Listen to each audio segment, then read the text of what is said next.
Hi everybody, it's Alyce-Kay Ruckelshaus of Threshold of Hineni, and I want to talk some more about this whole thing of figuring out who I am. And I'm sharing this with you with the hopes that it will help you as well, because I think that it's coming to me because I lost my husband.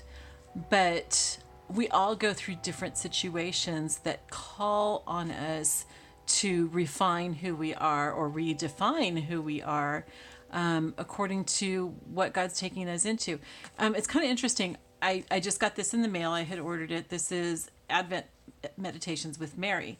And this was actually written for last year, but the one for this year from this group is about Joseph. And I thought, I want to get it from Mary before I get it from Joseph, from his perspective. Anyway, I was just flipping through, and I don't want to cheat and read stuff, but my eye fell on this, and I just want to read this to you. It says, the Advent story deepens as soon as news of a census descends upon Nazareth. Just when Mary and Joseph are adjusting to the fullness of married life, the Emperor of Rome decrees a census. Mary and Joseph must deal with this unexpected demand. Once again, Mary must face a chapter in life that was not in her plans. I read that and I shut it for two reasons. Partly because I didn't want to hear that, and partly because I don't want to cheat. I want to. I think that they've put these devotions in a certain order for a certain reason, and so I want to follow that order. So I don't want to get ahead of myself. But that did really speak to me, and I do think that the Lord led me to see that particular thing, because we tend to think that once we get through this particular problem, life's going to be good. Okay. And over the past few years, I've come to realize that that's not the way life works. That we are actually supposed to be going through a series of hard times. They may not happen one right after another. We may get breaks in between. But that's what life is kind of about. That's how we grow. We wouldn't grow if we didn't have those hard times.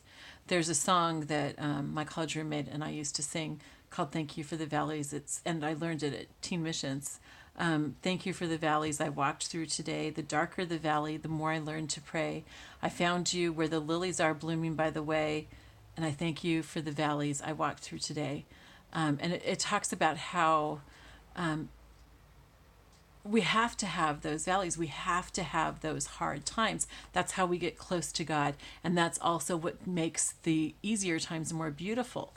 But it is, the main thing is that it strengthens us. It helps us to grow closer to God. It helps us to be stronger. And that's what life's about. It's not about just staying some weak, measly little soul. It's about becoming stronger and bigger and growing, and growth happens through difficult times. Growth doesn't happen through easy times. Sad to say, but that's just part of how it is. So that was one of the things that I wanted to say. Okay, so completely different topic now. Okay, and this is going to be personal for me, but I think that we can also apply this to you. So I'm heading into, the day that I'm recording this is Thanksgiving. Okay, I am heading into the holiday season after having lost my husband. This is typically an extremely difficult time for people who have just lost something. I am very aware of that, and so I'm going to be very intentional about that. That's how I am. I don't like to just let life happen to me. I like to take it by the horns. And if I can. Sometimes I don't have the strength to, and I depend on my friends to help me with this. But so I've been thinking about how do I do this? How do I take life by the horns during this time that will be prone to, if I just let it go and don't be intentional about it, I'm going to be depressed during this time. And frankly, I can't afford to be depressed. I have a book that needs to get out. I need to make money. I am my sole source of income. And so I need to make money. And I need to make money not just for now, but for the future. Because I'm not always going to be able to work. And, I was a homemaker for many, many years. So I don't have, like a big 401k or something. So I've got to work hard, and I can't afford to just be depressed and being in bed, hanging out in bed all day. I just can't do that. It's also not good for me, I don't think. I think, there was a period that I needed to do that, and so I did that.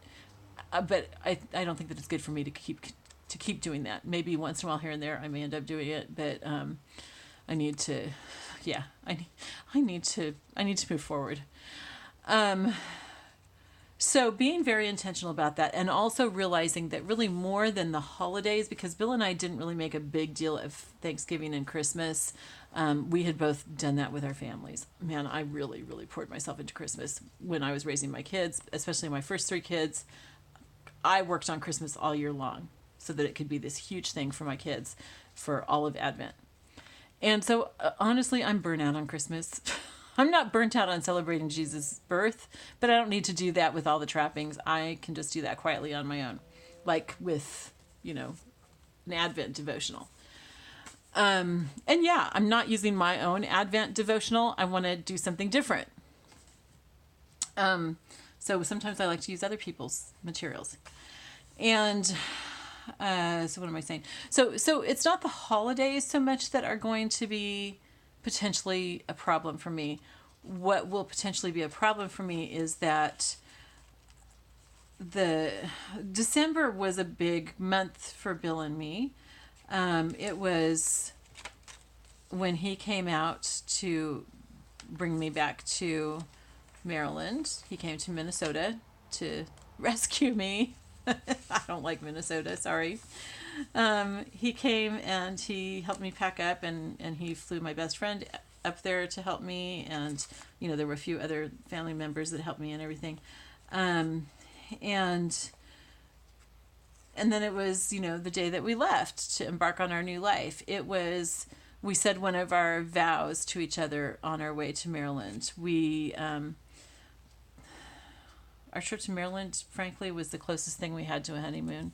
Even though we were traveling in separate cars, we never got to have a honeymoon. It never happened. So this, there was a trip that we said was going to be our honeymoon, but it ended up not being our honeymoon. A bed and breakfast is not a place for your honeymoon. You're like forced to be with other people all the time. Anyway, so there's that. And then there was the, arriving in Maryland and setting up our first home together, or him bringing me into his home. But we did a lot of changing over the next few weeks to make it into our home. It was our first time going to a lot of places. He took me to Eastern Neck Island for the first time, which became one of our favorite places, and personally one of my favorite places. And it's the setting for one of my upcoming books.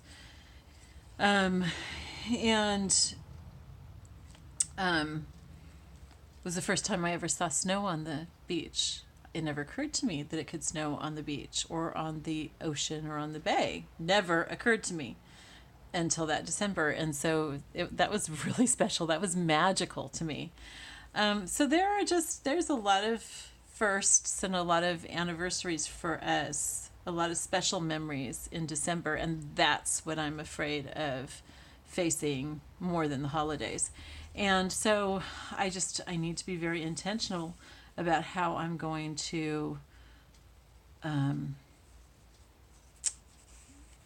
reframe that, I guess, so that it's not something sad. Because what I mean by reframing it is I could look at it as, oh, I lost Bill, oh, and crying, which is completely valid. Okay, that is completely valid. And if that's what you're doing, I'm not criticizing you. I've done a lot of that already. But I'm to the place in my grieving where I have made a decision to reframe that now and to say, okay, I had this special time with Bill. What am I going to do with it that's positive? And so that's what I want to do for the next 6 weeks or so, I guess, until New Year's.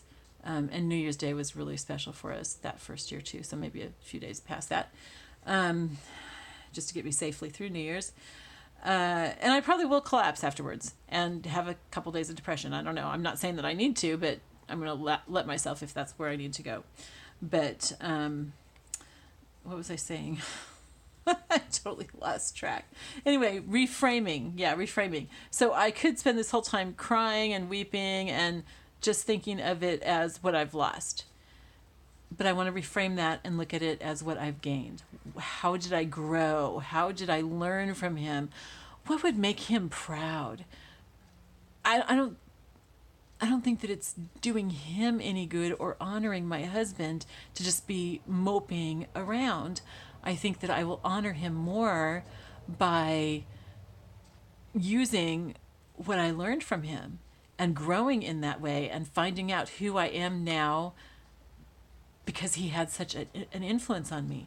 And I think that I'll grow closer to him in that way, where I have felt like grieving him has just been constantly focusing on having lost him. And so, like I said earlier, I reserve the right to change this or to fail in it. Okay? But this is my intention. And this is what I hope that you'll pray for me for and encourage me in. So an example. So what I want to do is each day for the next 6 weeks, or however long that is, from now until a little bit after New Year's, I want to write down one thing that about Bill or about us or about our marriage or whatever, or even just about how I changed.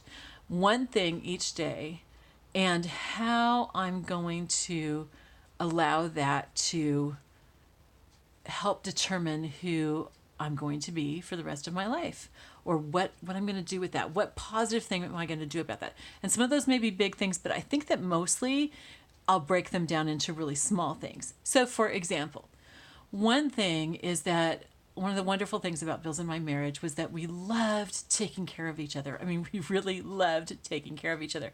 I loved taking care of him, and he loved having me take care of him, and he loved taking care of me, and I loved having him take care of me. And I've never been good at taking care of myself because I've always had people that I needed to take care of, and I've enjoyed taking care of people. But you know, I never really learned how to take care of myself. And so now, just because of the way that circumstances are, I'm pretty much on my own.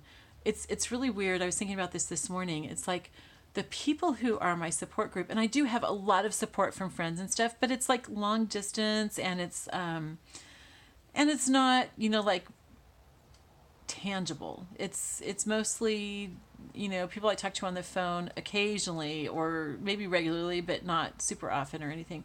But people have been really helpful. I don't want to say that at all, that they haven't. People have been really helpful and loving, and it has gotten me through. But my closest support people have all had things happen to them right now too, or they've entered a new phase in their life where they aren't available to me, really. They are a little bit, but not very much. And I'm also not really, because of what I've gone through with Bill, I'm not really available to them in the crisis that they're going through right now either. We are kind of there for each other, but we're not there for each other the way that we would be if only one of us was going through a crisis. And you know what? God could have stopped that from happening, but he didn't. And so I have to trust that there's a reason for that. And I think that part of the reason is that God wants me to learn to depend on him. You know, my friends and family are Jesus with skin on, but he wants me to learn to depend on him without the skin. Does that make sense? And to be able to depend on him alone. And yes, he works through all of you who encourage me and pray for me. Please don't stop. I need that. And I am so, so, so appreciative of that. I don't want what I'm saying, to make it sound like anybody has failed me or anything. It's just the way things are. And I kind of think it's the way they're supposed to be. So what was I going to say? So talking about Bill and me taking care of each other. So, you know, we always love to take care of each other. And I used to always say, "You take such good care of me." And he would say, "I try." And I would say, "You really succeed. You take such good care of me." Well, now I'm missing two things. I don't have anybody to take care of me, and I don't have anybody to take care of. I love taking care of somebody. And I have friends who I try to take care of, and I think that I'm like smothering them. And so it finally occurred to me today. I know this is ridiculous that it took me so long to figure this out, but I need to take care of myself. I don't have someone to take care of me. I don't have someone to take care of. So I need to take care of myself. And that's probably a really good life skill to learn. That's also a really big thing. So I told you that I'm probably going to break things down into really small things. Okay, so that's a big thing. And that can include a whole bunch of different things. So that will be something that will probably be broken down into, I don't know, 50 different things or something. I don't know. So I thought, okay, so today I need to not just say, I'm going to take care of myself. I need to figure out one way that I'm going to take care of myself. So I was unloading the dishwasher, and I have these bottles from my kombucha. And I hate throwing away bottles. I don't know if it's the Mennonite in me or what, but throwing away bottles, and especially pretty ones like these ones, is like sinful, okay? And until recently, we didn't know of any place that we could get them recycled either. So we were having to put them in the trash. And that really killed me. And so I would save all these bottles, and Bill would get on me after a while because there were so many bottles and there wasn't any place to put them, And we had this little tiny refrigerator, a little dorm refrigerator, so there wasn't room for me to like fill them with tea or anything like that. And so, so he would on the sly throw a lot of the bottles away, or sometimes he'd tell me, okay, you need to get rid of 10 bottles. Which ones do you want? And stuff. Well, when he died, there was nobody to make me get rid of the bottles. And so I have a lot of bottles, and I have gotten rid of a bunch of them. And now I know of a place to recycle them, and it's on my way up to the house. And so, so that's good. So I can get rid of a lot of them, but I have a use for them. And today, when I was looking at these bottles and unloading them from the dishwasher, I realized, okay, this is one way that I can take care of myself, is I can use these bottles because now I have a big refrigerator and it's just me. So I have room, and I've always heard that it's better to have your refrigerator full than empty, that it's less electricity. So whether that's true or not doesn't really matter. But so what I did, and what I'm going to do, is line up all my bottles. I lined up, I don't know, like 35 bottles. And there were a bunch of empty ones still to go into the dishwasher too. So I probably have at least 50 bottles. So I lined them all up, and I filled them with water, and I have a whole bunch of different kinds of teas because I really like herb teas and stuff. And so I made tea in each one of these bottles. And so now I've just got all these wonderful herb teas that I can just grab from the refrigerator. And also having it in these bottles helps me to measure what my water intake is, because I used to always drink a gallon of water a day, and that always made me feel really good. But lately I've been having a really hard time getting enough water and stuff. And so I think it's going to be good, if I say, okay, I need to drink this many bottles of water. I'm not sure how many bottles I need to drink to equal a gallon. I'm going to have to figure that out. It's not a difficult thing. I just haven't taken the time yet. So that will help me to drink, because I have been getting kind of dehydrated. And then, it will also, give me the nutrients from the herbs.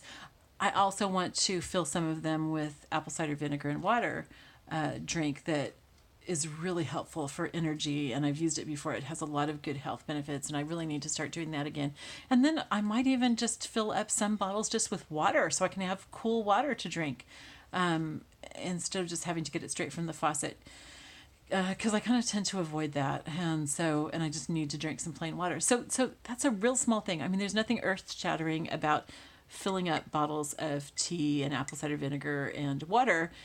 There's nothing earth-shattering about that. Oh, and I might also do some that will be like water infused with fruits and herbs and vegetables, because that's one thing that Bill and I used to love to do, but we would do it in a big gallon jar, so I might do it in little bottles. That's not earth-shattering. That's a small thing, but it's something that it's a way of taking care of myself. It's one part of taking care of myself out of probably 50 things that I need to start building habits of taking care of myself. And you know what? It feels good. Even that small thing, doing that small thing today felt good.